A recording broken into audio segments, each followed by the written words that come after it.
I don't belong here in heaven. Welcome to Watch Mojo, and today we're looking at 10 90s songs that came from real-life pain. Paulie wants a cracker. Think I should get off the first. 100% Sonic Youth. This rock song might not be Sonic Youth's most popular, but alternative rock fans definitely vibed with it. I can never forget you, the way you rock the girl. At first listen, it sounds cool and grungy, but it's actually a mourning song. Sonic Youth wrote it as a tribute to their close friend Joe Cole, who was killed in an armed robbery in 1991. All I know is you got no money, but that's got nothing to do with a good time. The attackers were reportedly angry Cole and his friends had little cash on them, and the encounter ended in Cole's death. To this day, his murder remains unsolved. So while the video shows punky energy and skateboarding clips, it's really their raw, gritty way of grieving. That's very Sonic Youth, right? Wastewood Rockers, it's time to cry. Hey! What's the frequency, Kenneth? REM. Can you really say you're a true REM fan if you've never jammed to the song, or even used the slang a few times? What's your frequency, Kenneth? The shopping's a drain. This energetic track might seem like it's just about generational disconnect and identity crisis, but a darker story lies in its title. It comes from a 1986 incident in which CBS News anchor Dan Rather was attacked on the street by a man who kept repeating a variation on the title phrase.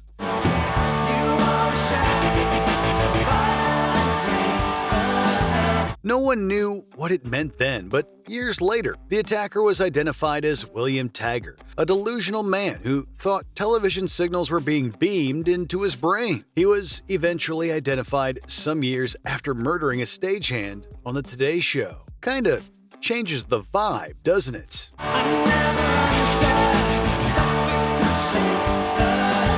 Get Your Gun, Marilyn Manson. For some rock bands, it isn't about making music, it's about making a statement. That's exactly what Marilyn Manson did in 1994 with the gothic Get Your Gun.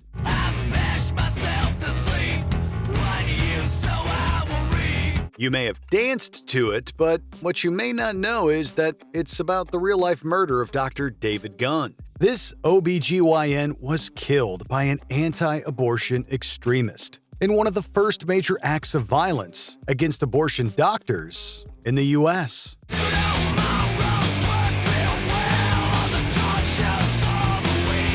As for lead singer Manson, he saw the brutal irony in taking a life all in the name of being pro-life.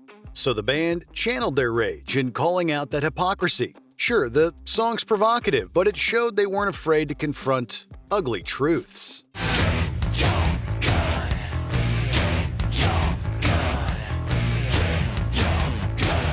Jesus to a Child, George Michael. When you listen to George Michael's Jesus to a Child, there's a gentle ache in every note that makes it clear it's a sad love song.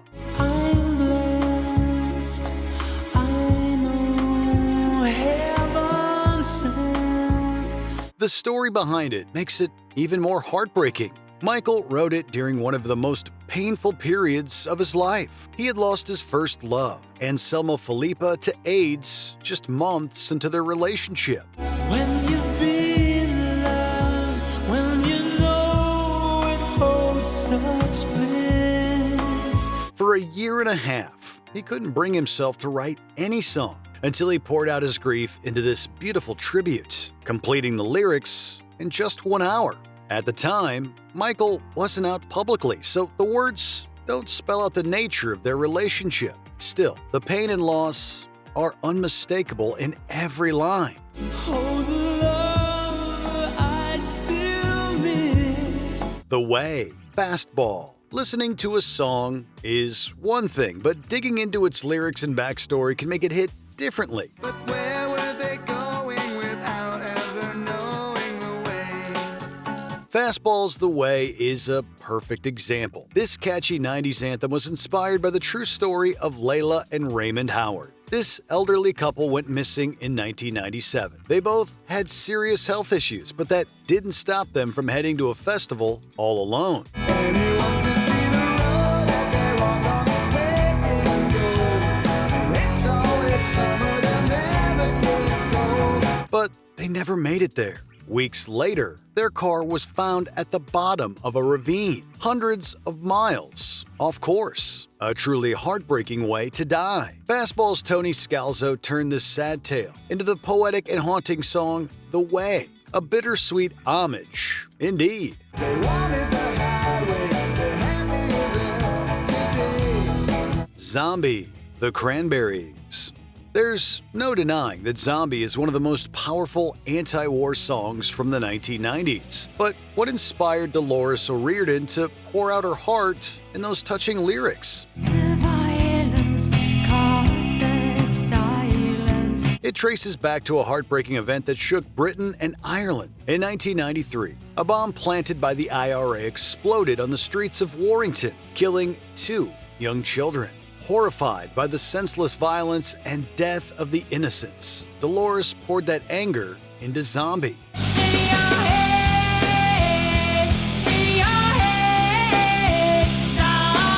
You can hear it in her voice, that cry for peace, that visceral call to those perpetrating the violence. Dolores may be dead, but this timeless song will always hold relevance as long as war exists.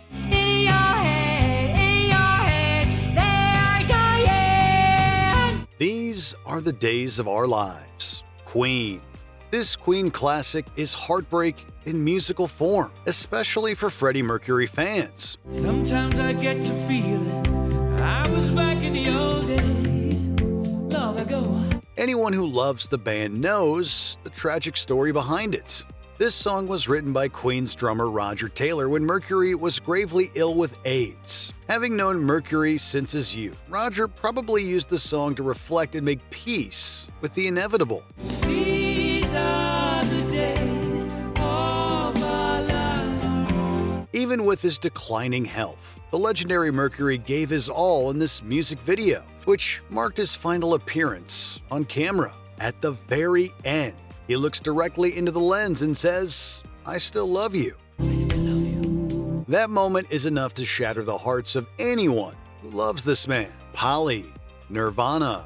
It's easy to start nodding when listening to Polly by Nirvana, but once you learn the chilling backstory, the mood changes. Think she wants some water to put out the blowtorch. It was inspired by the 1987 abduction of a teenage girl in Tacoma, Washington. She was taken while returning from a rock show and subjected to a horrifying ordeal. Her kidnapper was Gerald Friend, a sadistic criminal who had served a sentence for committing a similar crime in 1960. Losing me, haven't seen, let me clear, dirty wings. This brave 14-year-old girl managed to escape, and Friend was eventually caught and convicted. Appalled by this act, Kurt Cobain wrote the song from the perspective of the abductor. So it might sound all melodic, but it's actually a very disturbing song that's intended to raise awareness. She cut me off my guard, raises me the will of instinct. Jeremy, Pearl Jam.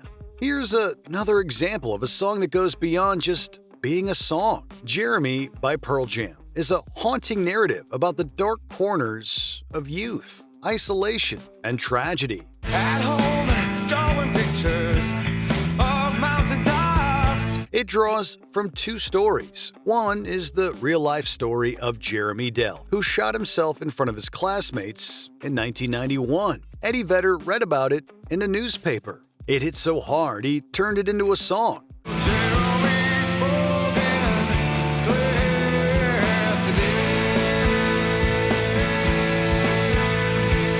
The second comes from Vedder's own memory of a student in high school who shot up a school property. No wonder the music video was so controversial, so much that it was heavily censored by MTV. But when you really listen to Jeremy, it's more like a raw plea for empathy.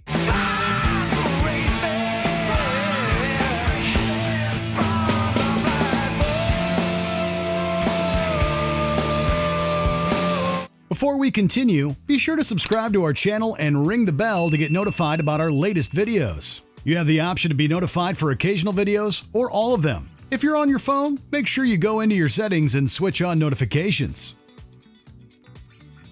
Tears in Heaven. Eric Clapton. How do you deal with immense grief? For someone like Eric Clapton, the answer might be turning pain into music. If I saw you in heaven. Tears in Heaven may be a masterpiece, but it's also one of the most personal and heartbreaking songs ever written. In 1991, Clapton's 4-year-old son tragically died after falling from the 53rd floor of a New York apartment building. I know I just can't stay here in heaven. The pain was unimaginable, and Clapton withdrew from the world for some time. When he finally returned, this heartfelt song was created. What began as a father's way of honoring his son's memory became a top-charting hit and went on to win 3 major Grammy Awards. Its enduring legacy continues to resonate even today. 'Cause I know I don't belong here in heaven. Which tragic backstory struck you the most? Let us know in the comments section.